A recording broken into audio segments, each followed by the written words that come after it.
घर के कोई का फूक नहीं लगा, लगी नहीं, फिर विश्वास नहीं। हमारे घर डोकरी माथा पीला उठ गया वो तो तीन देखना मौसम हमारी रात का माथा पीला उठ एक हफ्ता हो गया डोकरी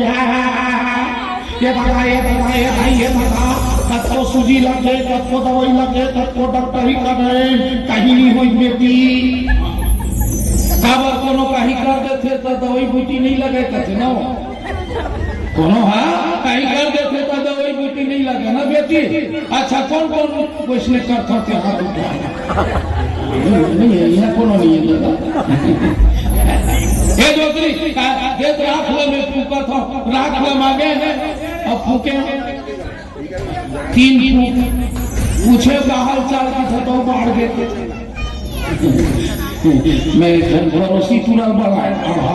कहीं नहीं जाना छेरी भी जाता ये डोकरी फूक रहे थे वो कहता मैं नहीं जाना करता थे फूक भर में पढ़ा था मैं पढ़ा और पूरा रात में फूका तीन फूक के बाद पूछी क्या हाल चाल दादी की थे 12 में ठीक हो गए।